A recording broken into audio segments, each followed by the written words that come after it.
ఛానల్ని లైక్ చేసి సబ్స్క్రైబ్ చేసుకోండి. అలాగే మీ విలువైన అభిప్రాయాన్ని కామెంట్ ద్వారా తెలపండి. Please subscribe and support my channel. Hi అండి, వెల్కమ్ టు అవర్ ఛానల్.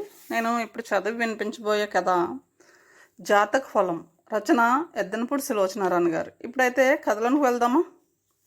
కథలోనికి వెళ్ళే ముందు స్మాల్ రిక్వెస్ట్ ఫ్రెండ్స్, మొదటిసారిగా నా వీడియోని చూస్తున్నవారు ప్లీజ్ సబ్స్క్రైబ్ చేసుకుని చూడండి. అలాగే మీ ఫ్రెండ్స్కి కూడా షేర్ చేయండి. ఇప్పుడైతే కథలోనికి వెళ్దామా? నర్స్ ఎస్ డాక్టర్, నెంబర్ 8 గదిలో పేషెంట్ జాగ్రత్త. 15 రోజుల క్రితం మన నర్సింగ్ హోమ్లో లేడీ పేషెంట్ చనిపోయింది, గుర్తుందా? సరిగ్గా అదే జ్వరం. జాగ్రత్తగా కనిపెట్టి ఉండాలి నువ్వు. నేను ఇచ్చిన మందులు గంటకి వెయ్యి. ప్రతి అరగంటకి పల్స్లో ఏదైనా మార్పు ఉందేమో పరీక్ష చేయి. తెల్లవారుజాము 4 గంటలకు వచ్చి నేను మళ్ళీ ఇంకో ఇంజెక్షన్ ఇస్తాను అని ఆదేశించి డాక్టర్ గారు వెళ్ళిపోయారు. నేను నెంబర్ 8 గది వైపు నడిచాను. గదిలో లైట్ వెలుగుతుంది. మంచం మీద ఉన్న రోగి తీవ్రంగా మూలుగుతున్నాడు. భరించలేని అశాంతితో అటు ఇటు చేపపిల్లలా కొట్టుకుంటున్న అతన్ని చూస్తుంటే జ్వరం తీవ్రంగా ఉందని స్పష్టంగా తెలుస్తుంది. నేను వెళ్ళి నిశ్శబ్దంగా పక్కనున్న కుర్చీలో కూర్చున్నాను. పల్స్ చూడడానికి చేయి అందుకుంటే వెచ్చగా కాలిపోతుంది. అబ్బా, ప్రాణం పోతుంది. దాహం, నాలుక పిడచకట్టుకుపోతుంది. గ్లూకోజ్ నీళ్ళు తెచ్చి 2-3 చెంచాలు అతని నోటికి అందించాను. క్షణం సేపు అతని మూలుగు ఆగిపోయింది. నాలుగుతో పెదవులు తడుపుకుంటూ పడుకున్నాడు. అప్పటి వరకు రెప్పవాల్చకుండా అతని వైపు చూస్తున్న నాకు అతన్ని గుర్తుపట్టిన కొద్దీ క్రమంగా గుండెలు కొట్టుకోవడం మొదలుపెట్టాయి. నిజమా? ఇది సంభవమా? లేక నా కళ్ళు భ్రమిస్తున్నాయా అనిపించసాగింది. కొద్దిసేపు శాంతించిన అతని శరీరంలో మళ్ళీ ఆరాటం మొదలైంది. చేతులు కొట్టుకున్నాయి. ఒళ్ళంతా తీగలా సాగింది. మళ్ళీ మూలుగు ప్రారంభమైంది. చెదిరిపోయిన దుప్పటిని సరిచేస్తున్న నన్ను అతను కళ్ళు తెరిచి చూస్తూ నర్స్ అన్నాడు. మీరు శాంతంగా పడుకోవడానికి ప్రయత్నం చేయండి అన్నాను. గిలగిలా కొట్టుకుంటున్న అతని చేతులు హఠాత్తుగా వచ్చి నా 2 చేతుల్ని గట్టిగా పట్టుకున్నాయి.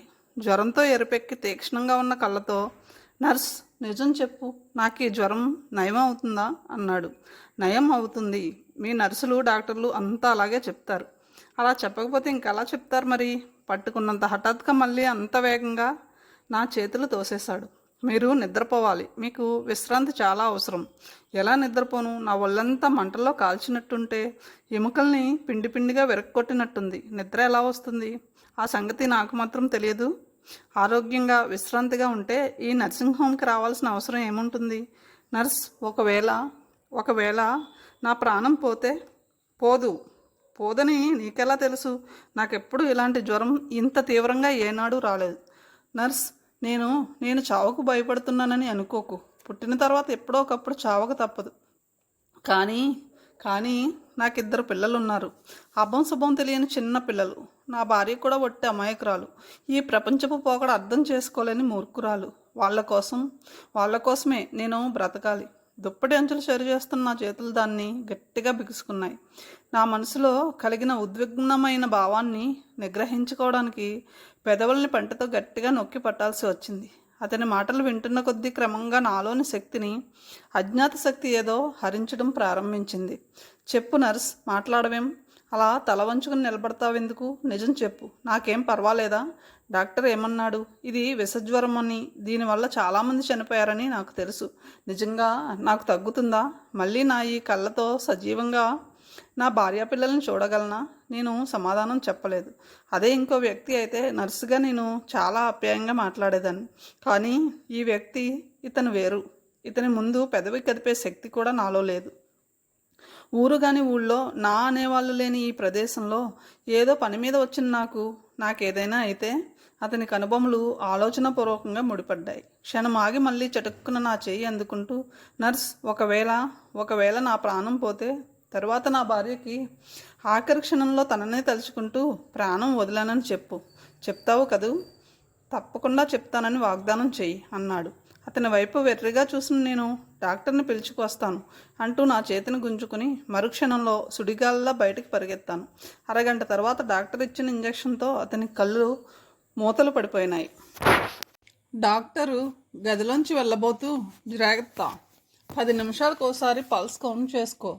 ఒకవేళ నువ్వు నిద్రకి ఆగలేకపోతే 12 గంటల తర్వాత ఇంకో నర్స్ని తీసుకొచ్చి కూర్చోబెట్టు అని హెచ్చరించి వెళ్ళిపోయాడు.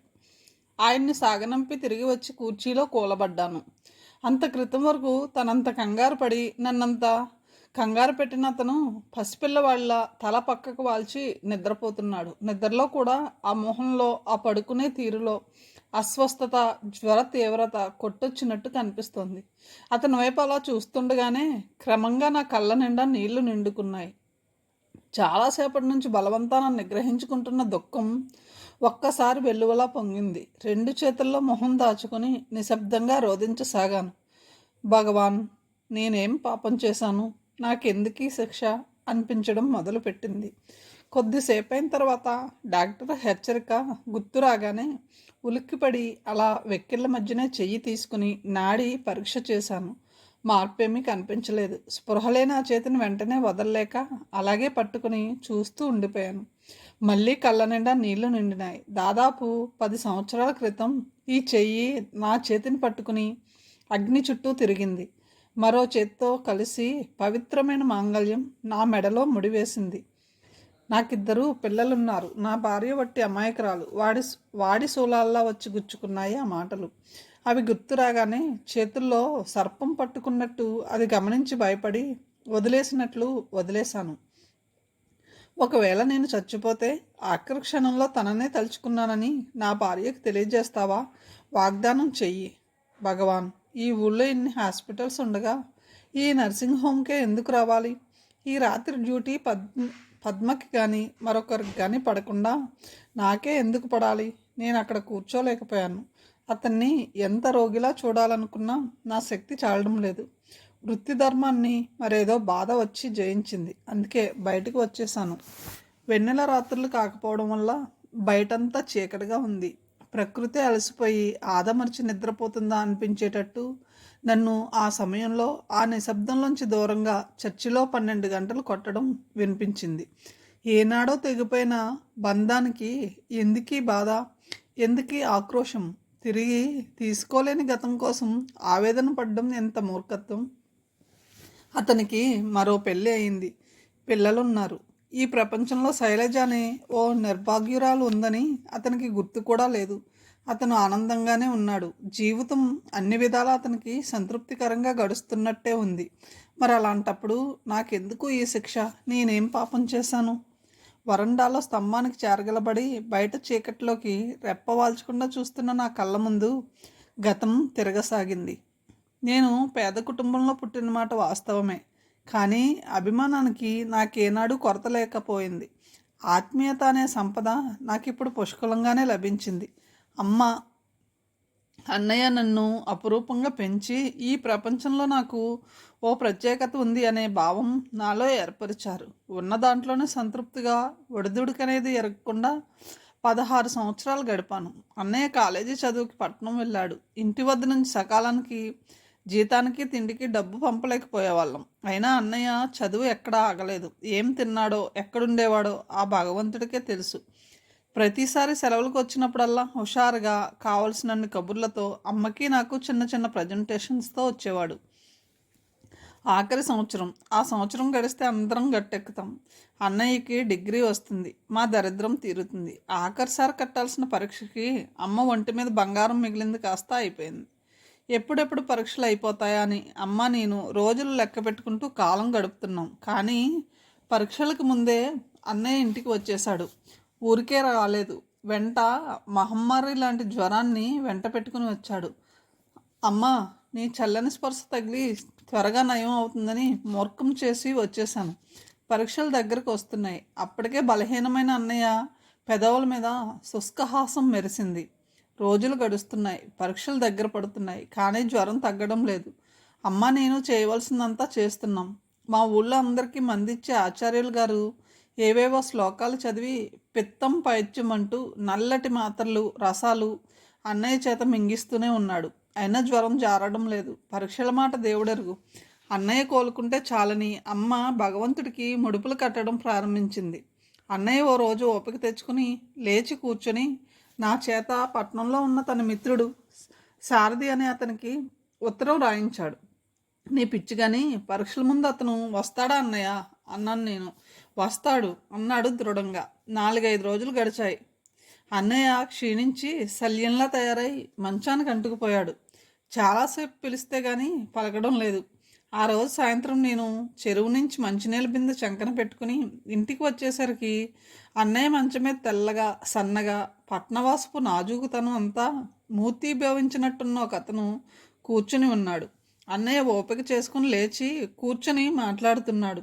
నన్ను చూడగానే అన్నయ్య శైల అన్నాడు. అతను తెలుసుకున్నాను అన్నట్టు నా వైపు చూసి నవ్వాడు. నేను చప్పున లోపలికి వెళ్ళిపోయాను.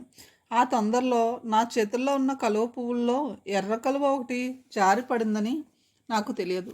అతనే శారది. పాపం రోడ్డు దగ్గర దిగి 8 మైళ్ళు నడిచి వచ్చాట. కాఫీ కలుపుతోంది అమ్మ.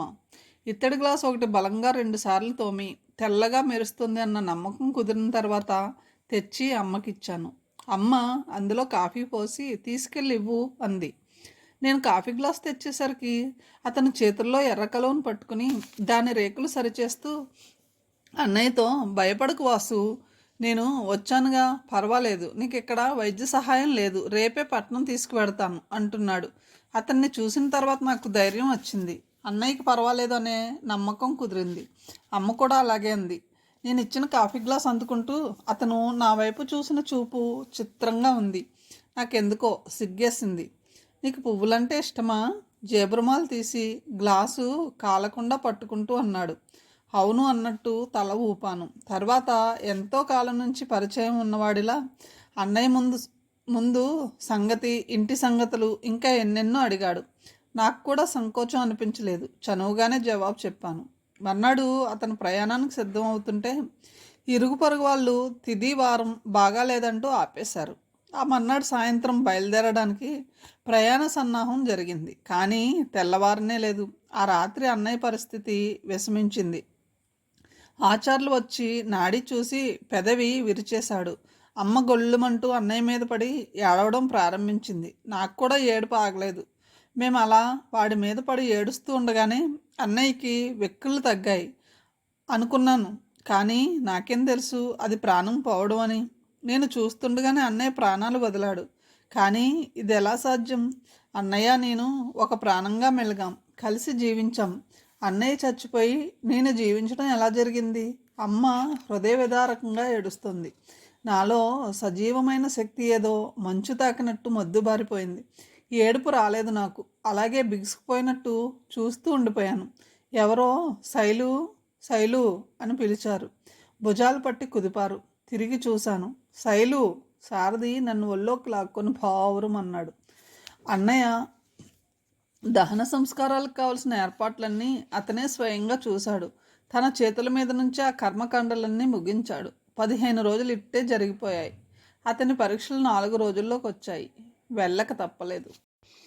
వెళ్ళిపోయే ముందు తన పేరుతో అడ్రస్లు రాసి కవర్లు కొన్ని నా చేతికిస్తూ, శైలు 4 రోజులకు ఒకసారి అమ్మ నువ్వు ఎలా ఉంది నాకు ఉత్తరం రాస్తావు కదూ అన్నాడు. అలాగేనని తలూపాను. ఇంకో కవర్ అందిస్తూ, ఇదిగో ఇందులో డబ్బుంది, వాడుకో, ఇంకా అవసరం అయితే నాకు ఉత్తరం రాయి, నేను పరీక్షలు అయిపోగానే మళ్ళీ వస్తాను అన్నాడు. ఆ 4 రోజుల్లోనే ఊళ్ళో వాళ్ళంతా ఏదైనా సంబంధం చూసి నాకు ఆ 3 ముళ్ళు వేయించి పుణ్యం కట్టుకోమని సలహా ఇచ్చారు. అతను ఎందుకో దానినంతా పట్టించుకున్నట్టు లేదు. అతను వెళ్ళిపోయే రోజు వచ్చింది. అమ్మ లోపల గదిలో వెక్కి వెక్కి ఏడుస్తుంది. నేను వీడ్కోలు ఇచ్చాను. డబ్బుకి ఇబ్బంది పడొద్దు అన్నాడు అతను మరోసారి గుర్తు చేస్తూ. ఇది చాలు అన్నాను.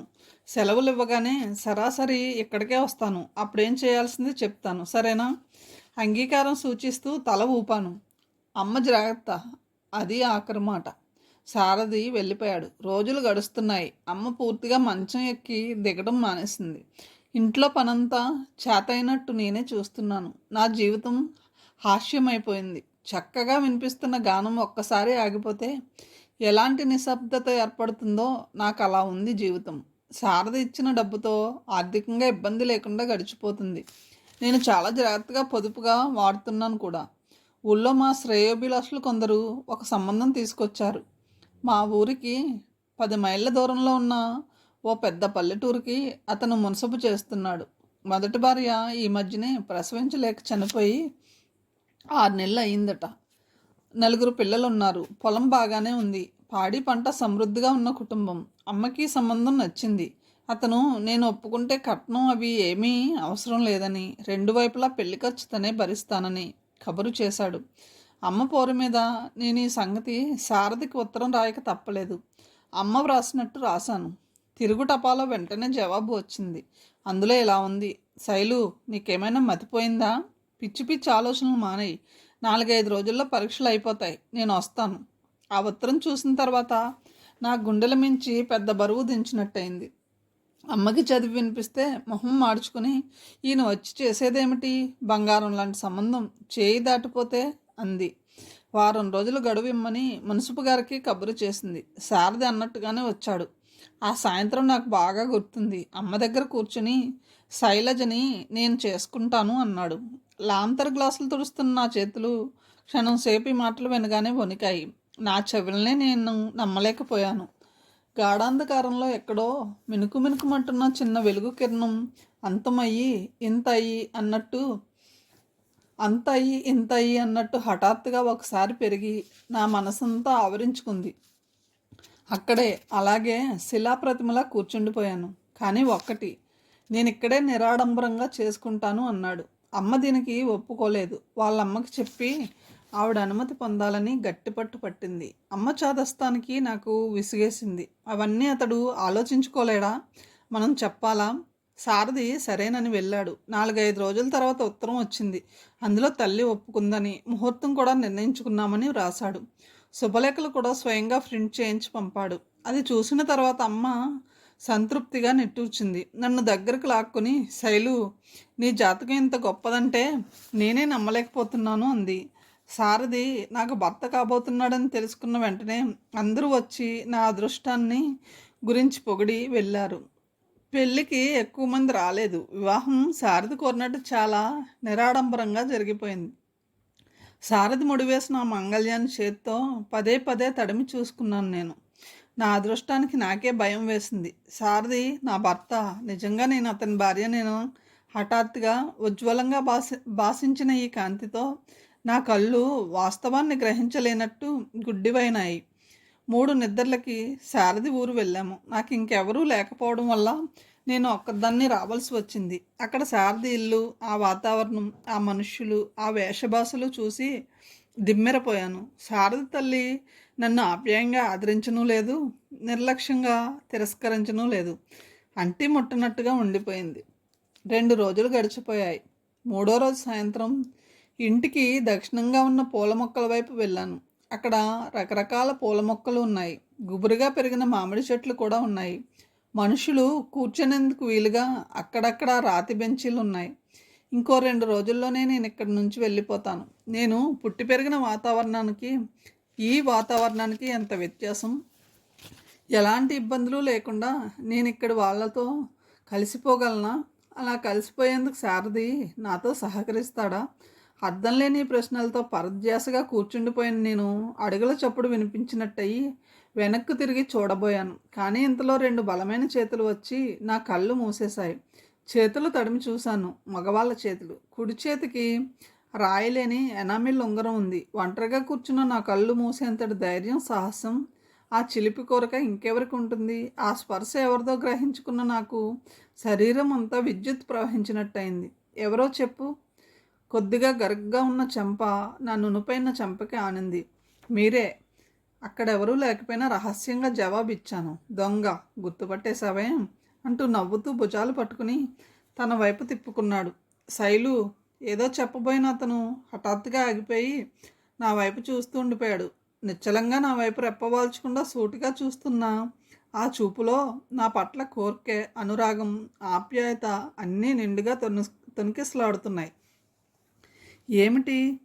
ఏదో చెప్పాలనుకున్నాను కానీ గుర్తు రావడం లేదు అంటూనే చాలా మెల్లగా నన్ను దగ్గరకు లాక్కొని గుండెలకి హత్తుకున్నాడు. స్పృష్టి ఆగిపోయింది. ప్రపంచం అంతా మృదుమధురమైన గానంతో నిండిపోయింది. అతని చేతుల్లో పసిపిల్లలా ఒదిగిపోయాను నేను. ఆ సమయం చాలా క్షణికమే కావచ్చు, కానీ అదే నాకు శాశ్వతం అయింది. ఆ రోజు ఆ పరిస్వంగంలోని ఆ మధురిమను నేను చవి చూడకపోయి ఉన్నట్టయితే ఇన్ని సంవత్సరాలు నేను ఒంటరిగా మరో పురుషుని స్పర్శ ఎరుగకుండా ఉండేందుకు నిగ్రహం వచ్చేది కాదేమో. బ్రహ్మచారిణిగా ఇన్ని సంవత్సరాలు నిష్కలంకంగా గడపడానికి నాకు శక్తి చాలేది కాదేమో. శైలు, అది పిలుపు కాదు, నాలాంటి అనుభూతినే తను కూడా పొందుతూ అదేదో చెప్పలేక ఆరాటపడుతున్న హృదయం యొక్క ఆలాపన. ఇంతలో దూరంగా అబ్బాయి అన్న మా అత్తగారి పిలుపు వినిపించింది. సారథి నన్ను వదిలేశాడు. నేను మెరుపు తీగలా ఇంట్లోకి పరిగెత్తాను. లోపలికి వెళ్ళేసరికి ఇల్లంతా హడావుడిగా ఉంది. మా అత్తగారు, పిన్నత్తగారు సందడిగా మాట్లాడుకుంటున్నారు. నన్ను చూడగానే మా అత్తగారు, అమ్మాయి చప్పున హాల్లోకి పద, రామానంద తీర్థులు గారు వచ్చారు, అబ్బాయి ఎక్కడున్నాడో అంది. నాకు తర్వాత తెలిసింది, రామానంద తీర్థులు గారు మా అత్తగారికి గురువు గారు. ఆయన ఆశీర్వచనం వల్లనే చాలా కాలానికి లేక సారథి కలిగాడు. ఇంట్లో ఏది జరిగినా ఆయన ఆశీర్వచనం అందుకుని పని ప్రారంభించడం ఆ ఇంటి ఆచారం. పెళ్ళికి ముందు ఆయన బద్రీనాథ్లో ఉండడం వల్ల, సారథి ఒకటే తొందరపడడం వల్ల అది వీలు కాలేదు. నేను ఆవిడ చెప్పినట్టు వెళ్ళి బుద్ధిమంతురాల్లాగా ఆయన దగ్గర కూర్చున్నాను. కొద్దిసేపు అయిన తర్వాత సారథి కూడా లోపలికి వచ్చాడు. ఇద్దరం ఆయన పాదాలకు నమస్కరించాం. ఆయన మమ్మల్ని ఆశీర్వదించి కూర్చోమన్నారు. త్వరగా మనవడు కలిగేలా నన్ను ఆశీర్వదించండి అంది మా అత్తగారు. ఆయన నవ్వి, ఏదమ్మా చెయ్యి అంటూ నా చేతిని తీసుకుని చూడడం ప్రారంభించారు. చూస్తూ ఉండగానే ఆయన కన్నుబొమ్మలు ముడిపడ్డాయి. క్షణం సేపు తలెత్తి నా వైపు తీక్షణంగా చూశారు. నేను ఆ చూపులకి బెదిరిపోయానని వేరే చెప్పనవసరం లేదు. నువ్వు లోపలికి వెళ్ళమ్మా అన్నారు మళ్ళీ ప్రసన్నంగా. నేను లేచి లోపలికి వెళ్ళిపోయే ముందు మళ్ళీ నమస్కరించాను. చిరకాలం జీవించమని నన్ను చేయెత్తి ఆశీర్వదించారు. ఆ రాత్రి గడిచిపోయింది. మర్నాడు పగలంతా గడిచిపోయింది. తీర్థులు గారు ఆ సాయంత్రం వెళ్ళిపోయారు. అంతా ఆడంబరంగా వీడ్కోలు ఇచ్చారు. లోపల గదిలో ఒంటరిగా నిలబడి ఉన్న నా దగ్గరికి సారథి వచ్చి శైలు అన్నాడు. మంచినీళ్ళు కావాలి అన్నాడు. నేను వెళ్ళి మంచినీళ్ళు తెచ్చిచ్చాను. గ్లాస్ అందుకుంటూ, రాత్రి అంతా నిద్రపోయిన తర్వాత నిన్నటి చోటికి రా అన్నాడు.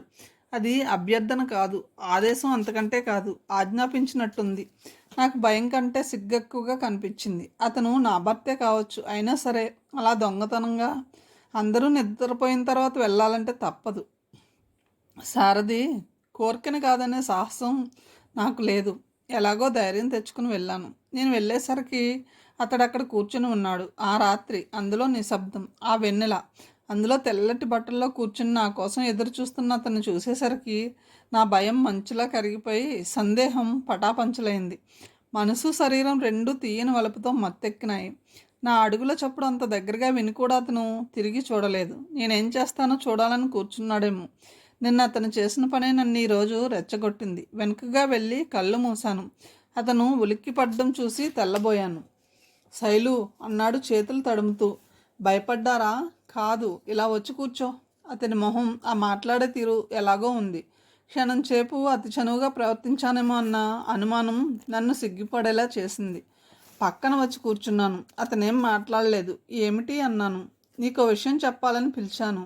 చెప్పమన్నట్టు చూశాను. అతను కిందికి చూస్తూ అన్నాడు. శైలు, నేను ఎంఏ చదవాలనుకుంటున్నాను. నిన్నిప్పుడే తీసుకురావడానికి వీలు పడదేమో. నాకు నవ్వు వచ్చింది. దానికి ఇంత ఉపోద్ఘాతం, ఇంత గంభీరం దేనికో కోపం వచ్చింది కూడా. ఆ మాట చెప్పడానికి లోకం ముంచుకుపోయినట్టు కూర్చోవాలా ఏమిటి? నవ్వుతూ సరదాగా చెప్పకూడదా? అది చెప్పడానికే పిలిచాను. ఏం మాట్లాడాలో నాకు తోచలేదు. నాకు సందేహం వేసింది. మీరు అప్పుడప్పుడు వస్తుంటారుగా అన్నాను. వెంటనే సమాధానం రాలేదు. తల తిప్పి అతని వైపు చూశాను. అప్పటికే నన్ను పరిశీలనగా చూస్తున్న అతను అన్నాడు. మళ్ళీ నిశ్శబ్దం. అంతా మత్తెక్కించే వెన్నెల, చక్కటి నిశ్శబ్దం. కొద్దిసేపు అయిన తర్వాత, ఇక వెళ్ళనా అన్నాను. నాకెందుకో కోపం వచ్చింది. తీరని అనుమానం కూడా అనిపించింది.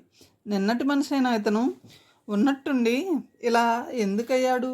తల్లి కొడుకుల మధ్య నా గురించి ఏమైనా అభిప్రాయ భేదం రాలేదు కదా? కనీసం ఆప్యాయంగానైనా మాట్లాడ్డే. దెబ్బతిన్న మనసుతో చివ్వున లేచి వచ్చేయబోతుండగా అతను చటుక్కున చేయి పట్టుకుని ఆపాడు.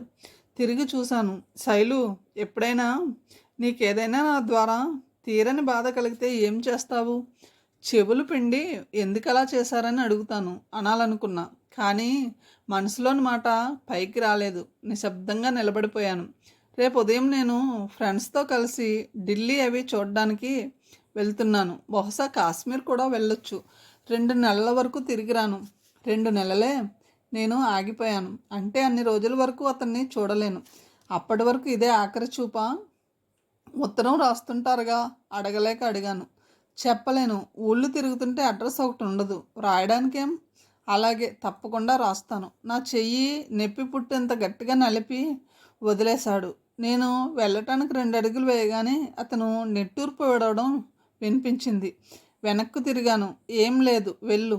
నాకు ఏడుపు వచ్చినంత పని అయింది. ఎలా వచ్చాను, ఏ విధంగా తిరిగి పెడుతున్నాను? కన్నీళ్లు దాచుకునే ప్రయత్నం కోసం నడక వేగం హెచ్చించి గబగబా వచ్చేసాను. మా ఊరు వచ్చేసాను. 15 రోజుల తర్వాత శారద దగ్గర నుంచి ఉత్తరం వచ్చింది. కొట్టుకునే గుండెలతో, వణుకుతున్న చేతులతో కవరు చించాను. శారది స్పర్శ తెచ్చిన ఆ ఉత్తరం ముట్టుకుంటే అతన్ని తాకినట్టే ఉంది. పరిచితమైన ఆ దస్తూరి చూడగానే నా మనసు పురివిప్పిన నెమల్లా నాట్యం ప్రారంభించింది. కానీ కానీ ఆ ఉత్తరం చదువుతుంటే నా ప్రాణాలు ఎగిరిపోసాగాయి. నేను ఊహించినట్లు లేదు ఆ ఉత్తరం. అందులో ఇలా ఉంది: శైలు, నువ్వు క్షేమంగా ఉన్నావని తెలుస్తాను. నేను కులాసాగానే ఉన్నాను. నీకు ముఖ్య విషయం చెప్పబోతున్నాను. నాకు తెలుసు నేనెంత బాధ పెట్టబోతున్నాను, కానీ అంతకు 1000 రెట్లు ఎక్కువగా నేను బాధపడి గత్యంతరం లేక నీకు ఈ ఉత్తరం రాస్తున్నాననే సంగతి మర్చిపోకు శైలు. ఆ రోజు రామానంద తీర్థులు గారు నీ చేయి చూశారు, గుర్తుందా? నిన్ను లోపలికి వెళ్ళిపోమన్న తర్వాత ఆయన అమ్మవైపు తిరిగి అబ్బాయితో కలిసి కాపురం చేయడానికి వీల్లేదు అన్నారు. అమ్మ ఉలిక్కి పడింది. నేను తెల్లబోయి చూడసాగాను. ఆ అమ్మాయి చేతిలో పురుష సంపర్క యోగం లేదు. యావత్ జీవితం కన్యగా ఉండే జాతకం ఆమెది. అంటే తెలిసిందా? అమ్మ నా వైపు చూసింది. పిడుగుపాటు పొందిన మనిషిలా బిగుసుకుపోయాను నేను. సాధ్యమైనంత త్వరలో అమ్మాయిని వదిలేసి అబ్బాయికి పెళ్లి చేయడం మంచిది అన్నారు ఆయన. అంతకంటే ఆ ప్రసంగం పెంచలేదు. కానీ అమ్మకి మాటలు చాలు. మొదటి నుంచి తీర్థులు గారి మాట ఆ ఇంట్లో వేదవాగ్గా పరిగణించబడుతుంది. నాకు జాతకాల మీద నమ్మకం లేదు, కానీ ఆయన మాట శిలాశాసనం. అమ్మకి నేను ఏకైక సంతానం. ఎన్నడూ లేనిది నాకు రామానంద తీర్థులు గారి మాటల మీద విసుగు జనించింది. నేను కాకుండా అమ్మకి ఇంకో సంతానం ఉంటే ఎంత బాగుండేది అని మొట్టమొదటిసారిగా అనిపించిన క్షణాలు అవి. కానీ నేనేం చేయను? నా అభిప్రాయాలతో వాళ్ళకి పని లేదు శైలు. అర్థమైందా? కనీసం అమ్మ బ్రతుకున్నంత కాలమైనా నేను నిన్ను పొందలేను. నన్ను అర్థం చేసుకో. ఇంతకంటే వ్రాయలేను. నేను నిన్ను కావాలని కోరి పట్టుబట్టి పెళ్లి చేసుకున్నాననే సంగతి మర్చిపోకు శైలు. నీ జీవితం ఎలా గడుస్తుందనే బెంగ నీకు అవసరం లేదు. కాలక్షేపం లేదు అనుకుంటే చదువుకో, డబ్బు పంపిస్తా. నిన్ను అప్పుడప్పుడు చూడడం కూడా నాకు వీలు పడదు. నిన్ను చూస్తే నా నిగ్రహం ఎంతవరకో నేను చెప్పలేను. అందుకే చూడదలుచుకోవడం లేదు. చూడనని అమ్మకి భగవంతుని సాక్షిగా వాగ్దానం చేశాను. తర్వాత అసలు విషయం చెప్పడం మర్చిపోయాను. ఎప్పుడైనా నా తరపు నుంచి ఎవరైనా వచ్చి నిన్ను కాగితాల మీద సంతకం పెట్టమంటే పెట్టకు. నిన్ను శారీరకంగా పొందలేకపోయినా మానసికంగా పొందాను. నువ్వు నా దానివి. ఆ విషయం మర్చిపోకు శైలు. బాధపడకు. నువ్వు బాధపడితే నిన్ను దగ్గరకు తీసుకుని వాదార్చలేని నా ఆసక్తి నన్ను మంటల్లో పెట్టి కాలుస్తుంది. నా మనసుని ముక్కలు ముక్కలు చేసి నిర్దాక్షిణ్యంగా నన్ను హింసిస్తోంది. నేను అప్పుడప్పుడు ఉత్తరాలు రాస్తూ ఉంటాను. నువ్వు కూడా జవాబు రాయి. నేను మామూలు మనిషిని కావడానికి చాలా రోజులు పట్టింది. నా పరోక్షంలో రహస్యంగా ఉత్తరం చదివిన అమ్మ శోకాలు మొదలుపెట్టింది. 2 నెలల తర్వాత శారది మేనమామ వచ్చాడు. విషయం చెప్పి విడాకుల కోసం కాగితాల మీద సంతకం పెట్టమన్నాడు.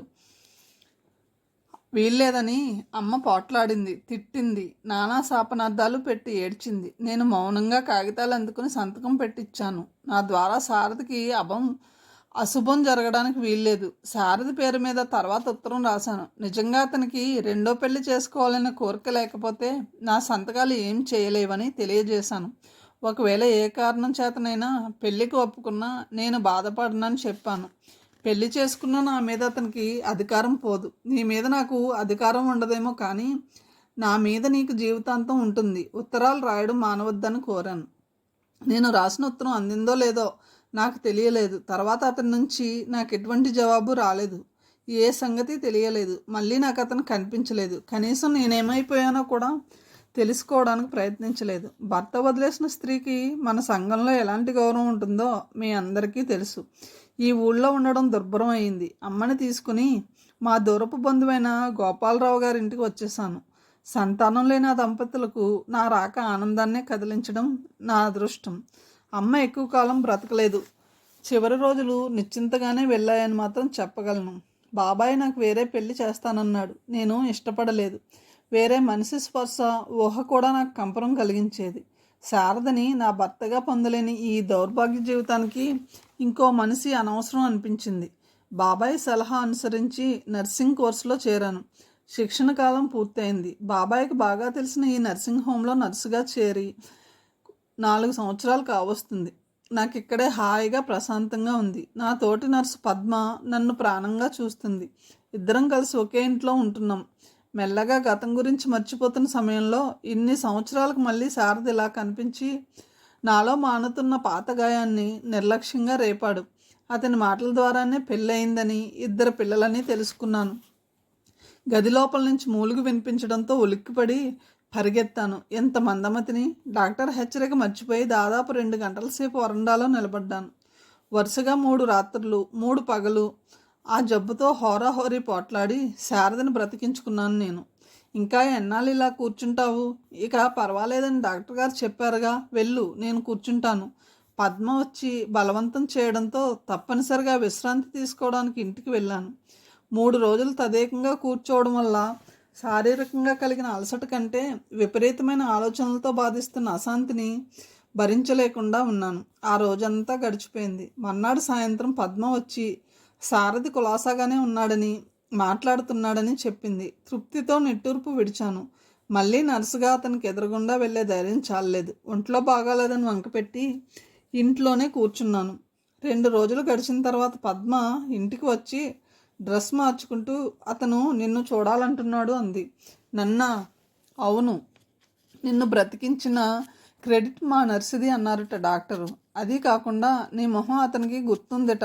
నా గుండె లయ తప్పింది. అందుకే నీకు స్వయంగా కృతజ్ఞతలు చెప్పుకోవాలని ఆరాటపడుతున్నాడు అంది పద్మ. అది నా డ్యూటీ అని చెప్పు అన్నాను. ఏమో బాబు, నాకు తెలియదు, నువ్వే చెప్పు. పద్మ, ఆ నర్సు నువ్వేనని చెప్పకూడదు. అంత తేలిగ్గా మోసపోయే మనిషిలా లేడు. పద్మ నవ్వి బాత్రూమ్ వైపు వెళ్ళిపోయింది. ఆ సాయంత్రం పద్మకి ఆఫ్. ఎవరో ఫ్రెండ్తో సినిమాకు వెళ్తుంది. డాక్టర్ కబురు చేయడం వల్ల నేను తప్పనిసరిగా వెళ్ళాల్సి వచ్చింది. డాక్టర్ నన్ను చూడగానే, నీ ఒంట్లో ఎలా ఉంది? 8వ గదిలో పేషెంట్ నిన్ను చూడాలని తప్పిస్తున్నాడు. వెళ్ళి ఒకసారి కనిపించరా అని వెళ్ళిపోయారు. డాక్టర్ మాటకి ఎదురు చెప్పే సాహసం నాకెక్కడిది? నర్స్ చిన్న పని చేసి పెట్టాలి. ఏమిటది? నా కంఠస్వరం వింటూనే అతను ఉలిక్కి పడ్డట్టు చూశాడు. నా మొహం కొద్దిగా చీకట్లో ఉండేట్టు జాగ్రత్త పడ్డాను. క్షణంసేపు నా వైపు చూసిన అతను నన్నంత జాగ్రత్తగా చూసి కంటికి రెప్పలా కాపాడింది నువ్వేనా అన్నాడు. ఇక్కడికి వచ్చిన ప్రతి రోగికి మా సాయశక్తులు సేవ చేయడం మా ధర్మం. మీకు చేసిన దాంట్లో ప్రత్యేకత ఏం లేదు. నాకు తెలియకుండానే ఆ మాటలు వాడిగా వచ్చాయి. అతను తెల్లబోయినట్టు చూశాడు. చెప్పండి, ఏం పని చేసి పెట్టాలి? తెల్ల కాగితం కావాలి, ఉత్తరం రాసి పెట్టాలి. ఇప్పుడే తెస్తా. గదిలోంచి పారిపోయాను. 10 నిమిషాలు పోయిన తర్వాత కాగితం కలంతో తిరిగి వచ్చాను. కొద్దిగా రాసి పెడతావా? నేను రాయలేను. అలాగే. అతను కళ్ళు మూసుకుని వెనక్కి వాలి పడుకున్నాడు. గదిలో లైట్ వేసి క్రీనీడలో రాయడం ప్రారంభించాను. ప్రియమైన కమలకి అతను చెప్పడం ప్రారంభించాడు. ఆ మాట రాయడం రాశాను. కానీ చేతులు వణకడం మాత్రం నిగ్రహించుకోలేకపోయాను. అతను అలా కళ్ళు మూసుకునే చెప్తున్నాడు. నేను ఇక్కడ కులాసాగానే ఉన్నాను. అనుకోకుండా కాస్త జ్వరం తగలడం వల్ల తప్పనిసరిగా నర్సింగ్ హోంలో చేరాల్సి వచ్చింది. కంగారు పడకు, జ్వరం తగ్గిపోయింది. 4-5 రోజుల్లో బయలుదేరి వస్తాను. బాబుకి పాపకి నా తీయటి ముద్దులు. ఎంత ప్రయత్నించినా నేను ఉత్తరం రాయలేకపోయాను. నాకు శక్తి చాలలేదు. కాగితం కలం తీసి అక్కడ పారేసి బయటకు వచ్చేసాను. అతను అర్థం కానట్టు చూసి ఉండవచ్చు. అందుకే వెనక నుంచి, నర్స్, అదేమిటి, వెళ్ళిపోతావేం అన్న కేక వినిపించింది. నేను మళ్ళీ ఆ గదిలోకి వెళ్ళలేదు. అతను పిలవలేదు. రాత్రి 12 గంటలకు మందు ఇచ్చి టెంపరేచర్ చూడాలి. మనసు కుదుటపరుచుకున్న నేను దృఢంగా నిశ్చలంగా గదిలోకి వెళ్ళాను. అతను నిద్రపోతున్నాడు. ఉత్తరం నేను పెట్టిన చోట అలాగే ఉంది. క్షణం సేపు అతన్ని చూస్తూ అలాగే నిలబడిపోయాను. ఆ సారథికి ఈ సారథికి అట్టే వ్యత్యాసం లేదు. అప్పుడు బాగా బక్కపలుచుగా ఉండేవాడు. ఇప్పుడు కాస్త బలం వచ్చిన వాడుగా ఉన్నాడు. మనిషిలో వయసు తెచ్చిన గంభీరత్వం కూడా ఉంది.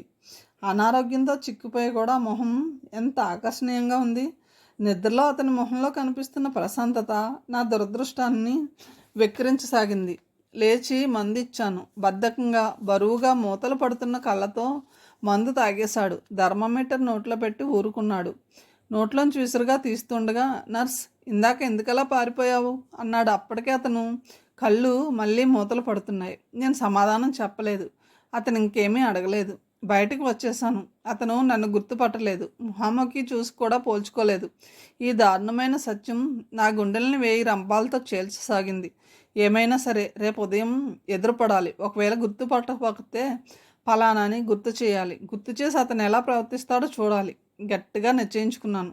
మర్నాడు పగల డ్యూటీ మేరీది. సాయంత్రం వరకు వేచి ఉండక తప్పలేదు. రాత్రి 7-8 గంటల మధ్య మందు తీసుకుని వెళ్ళాను. అతను మంచం మీద కూర్చుని పుస్తకం తిరగేస్తున్నాడు. నిన్నటి కంటే కులాసాగానే ఉన్నాడు. అతను ఎలాగో నన్ను గుర్తుపట్టలేదు. ధైర్యంగా నిస్సంకోచంగా దగ్గరికి వెళ్ళి మందిచ్చాను. మందు గ్లాస్ అందుకుంటున్న అతను క్షణంసేపు నా వైపు చూశాడు. నేను కూడా చూశాను. ఇద్దరి చూపులో కలుసుకుని పెనవేసుకున్నాయి. అతను వింతగా ప్రశ్నార్థకంగా చూశాడు. చూస్తుండగానే అనారోగ్యంతో చిక్కిపోయిన అతని కళ్ళు ఆశ్చర్యంతో పెద్దవైనాయి. మందు గ్లాస్ పట్టుకున్న నా చేయి వణికింది. శైలు పెదవులు అస్పృష్టంగా పలికినాయి. కళ్ళు ఇంకా కళా నిజమా అన్నట్టు అలాగే అపనమ్మకంతో గుచ్చి చూస్తున్నాయి. నేను ఇక్కడ నర్సుని, శైలజని కాదు. అదే, ఎందుకని, ఎలా, నువ్విక్కడా? అతను తడబడుతున్నాడు. మందు తీసుకోండి. అయితే నువ్వేనా నన్ను ఇలా జాగ్రత్తగా చూసింది? నేను సమాధానం చెప్పలేదు.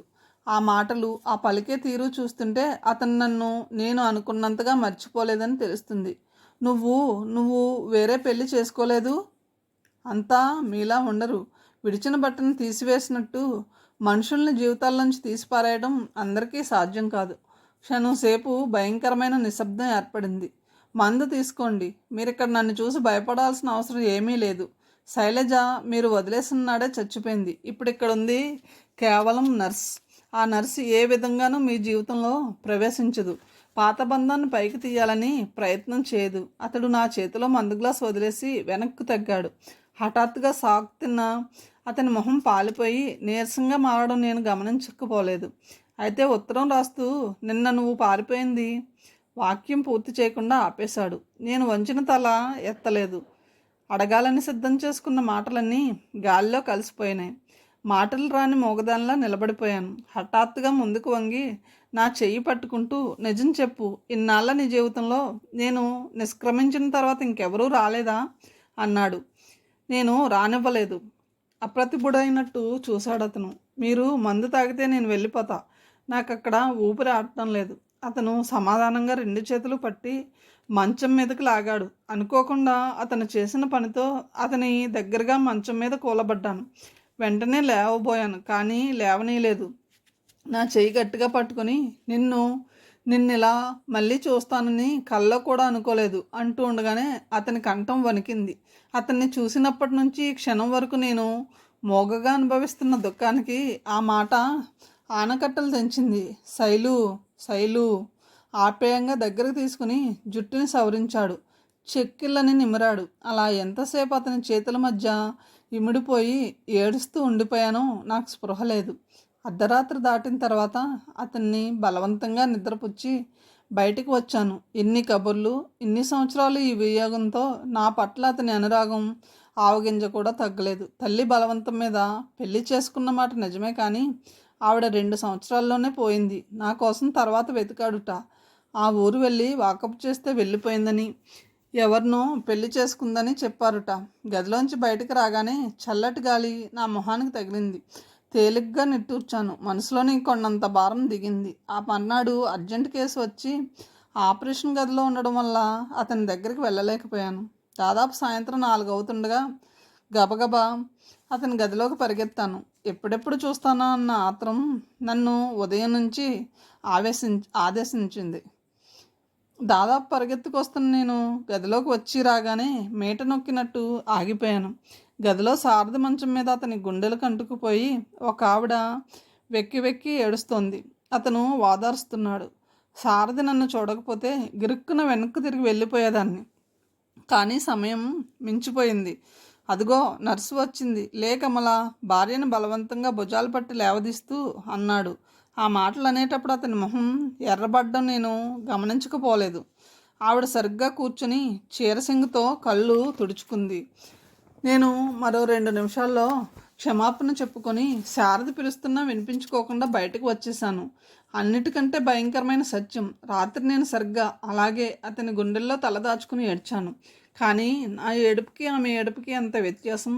ఇక్కడ తెలిసిన వాళ్ళు ఎవరో శారదకు ఒంట్లో బాగాలేదని టెలిగ్రామ్ ఇస్తే పరిగెత్తుకు వచ్చింది. ఆదుర్దా పడడంలో ఆవిడకి అధికారం ఉంది. కానీ నేనెవరిని అతనికి? మర్నాడు పద్మ ద్వారా నాకు ఆవిడ ఓ కంచి పట్టు చీర, పళ్ళు, పువ్వులు పంపింది. వాటితో నీ రుణం జన్మలో తీర్చుకోలేను. నా భర్తని నాకు ప్రసాదించిన అమృతమూర్తివి నువ్వు. నా ఈ చిన్న కానుకని స్వీకరించు కమల అని ఒక చీటీ ఉంది. నేను వాటిని తిప్పి పంపేస్తూ నా ధర్మాన్ని నేను నెరవేర్చాను. ఈ కృతజ్ఞతలనే ఆడంబరంతో నన్ను అవమానించవద్దు నర్స్ అని వ్రాసి పంపాను. వాళ్ళు వెళ్ళిపోయే ముందు నిన్ను చూసి తీరాలట. నువ్వు రాకపోతే రేపు మన ఇంటికి వాళ్ళే స్వయంగా వస్తారుట అంది పద్మ. రాణి, రేపు నేను ఇక్కడ ఉంటే కదా అన్నాను నిర్లక్ష్యంగా. అంటే పద్మకి ఇంతవరకు అసలు సంగతి తెలియదు. నేను ఉద్యోగం మానేస్తున్నాను. నీకేమైనా మతిపోయిందా? ఇక్కడ ఉంటే పోతుందని భయంగా ఉంది. సాయంత్రమే బాబాయ్ దగ్గరికి వెళ్ళిపోతున్నాను. శైలు, నన్ను చంపక అసలు విషయం చెప్పు. పద్మ ప్రాధేయపడింది. క్లుప్తంగా జరిగిందంతా చెప్పాను. నువ్వెంత గట్టిదానివి! ఇన్ని రోజుల నుంచి నాకు ఒక్క మాట అయినా చెప్పలేదు నిష్ఠూరంగా అంది పద్మ. కొద్దిసేపు అయిన తర్వాత నువ్వు అతన్ని తప్పించుకోవాలని ఉద్యోగం మానేస్తానంటున్నావు. కానీ ఎక్కడున్నా నిన్నతను పట్టుకోవడం ఏం నమ్మకం అంది. అది నిజమే అనిపించింది. ఏమైనా సరే ఆ రాత్రే కొద్ది రోజులు ఆ ఊరు నుంచి వెళ్ళిపోవడానికి నిశ్చయించుకున్నాను. పద్మ ద్వారా డాక్టర్ గారికి సెలవు రాసి పంపాను. ఇంతలో వీధి తలుపు చప్పుడైంది. వస్తున్నా పద్మ అంటూ వెళ్ళి తలుపు తీశాను. తీస్తూనే కొయ్యబారిపోయాను. ఎదురుగుండా సారథి నిలబడి ఉన్నాడు. శైలు, అతను నవ్వబోయాడు. కానీ నవ్వు రాలేదు. లోపలికి రావడానికి తప్పనిసరిగా దారి ఇవ్వాల్సి వచ్చింది. ఊరు వెడుతున్నామని పద్మ చెప్పింది నిజమేనా? నమ్మక ద్రోహి, కృతజ్ఞురాలు. స్నేహం అన్న పదంలో పవిత్రతని చెడగొట్టింది. పద్మ మీద ఒళ్ళు మండిపోయింది. ఎక్కడికి వెళ్తావు? బాబాయి వరుసైన దూరపు బంధువు ఒక ఆయన ఉన్నాడు. ఆయనే నాకు ఇదంతా చేసింది. ఆయన దగ్గరికి పెడతాను. ఇప్పుడు అంత అవసరం ఏమొచ్చింది? నాకు ఇక్కడ బాగాలేదు. నా మూలంగా నేను మాట్లాడలేదు. అతను దగ్గరగా వచ్చాడు.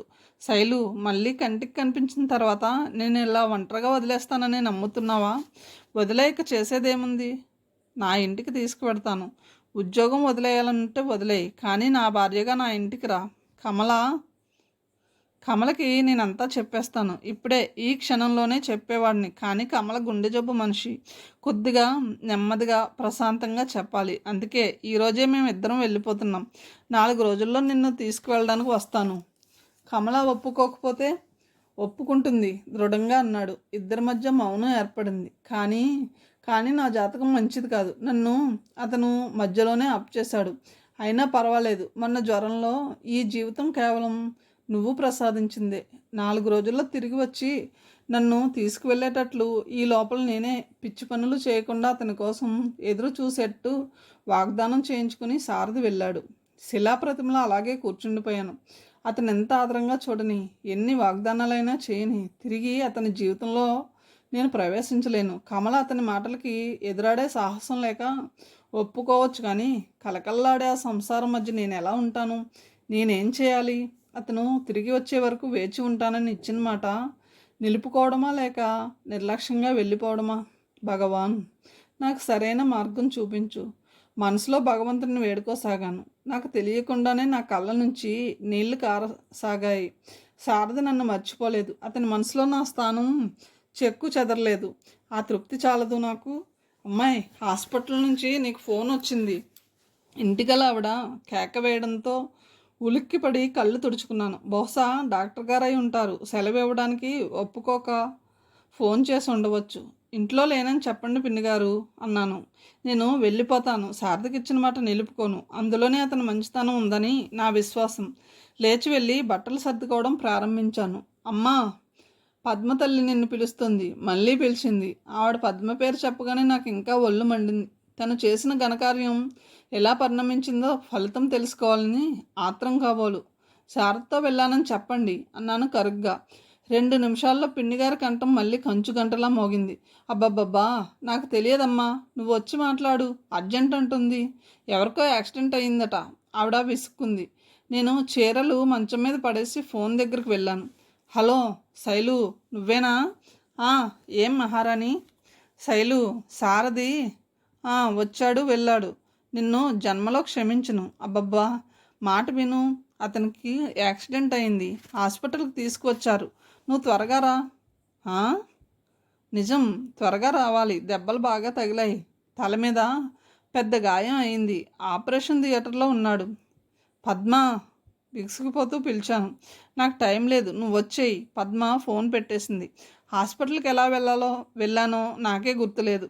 నేను వెళ్ళేసరికి చాలా హడావుడిగా ఉన్నారంతా. నన్ను చూడగానే పద్మ పరిగెత్తుకొచ్చేసింది. మొహం నిండా చెమటలు పట్టాయి. ఇంత ఆలస్యం అయిందేం అంది. రిక్షా దొరకలేదు. ఎలా ఉంది? రా చూద్దువు గాని. పద్మ చేయి పట్టుకుని లాక్కెళ్ళింది. ఆపరేషన్ టేబుల్ మీద ఉన్నాడు. తల మీద చాలా పెద్ద గాయాలు ఉన్నట్టు బ్యాండేజ్ చెబుతుంది. నిద్రపోతున్నట్టు నిలువుగా పడుకున్న అతని మీద పడి కమల రోదిస్తుంది. గుమ్మంలో ఎదురైన డాక్టర్ నన్ను చూసి తల ఊపుతూ, చాలా ట్రాజడీ. అంత జబ్బును కోలుకొని ఇలా అకస్మాత్తుగా పోవడం. మృత్యువు ఎప్పుడు ఏ రూపంలో వస్తుందో ఎవరికి తెలుసు అన్నారు. పద్మ నా చెయ్యి గట్టిగా పట్టుకుంది. ఇంకో నర్సు అతని మొహం మీద గుడ్డ కప్పేసింది. కమల గొల్లుమంది. పద్మ నా చెవిలో రహస్యంగా, ఆఖరిసారి అతను శైలు శైలు అన్నాడు తెలుసా అంటుంది. కానీ నాకు ఇవేవి వినిపించడం లేదు. ప్రపంచం అంతా గిర్రున తిరుగుతుంది. నేను ఎక్కడికో అంతులేని అగాధంలోకి జారిపోతున్నాను. వెంటనే కెవ్వుమన్నాను. ఆ తర్వాత ఏమైందో నాకు తెలియదు. కథ సమాప్తం అండి. తిరిగి మరొక మంచి కథతో కలుద్దాం. అంతవరకు సెలవు. మీ విలువైన అభిప్రాయాన్ని కామెంట్ ద్వారా తెలియజేయండి. కథ నచ్చితే లైక్ చేయండి, సబ్స్క్రైబ్ చేసుకోండి. Thank you so much. మరొక మంచి కథతో కలుద్దాం.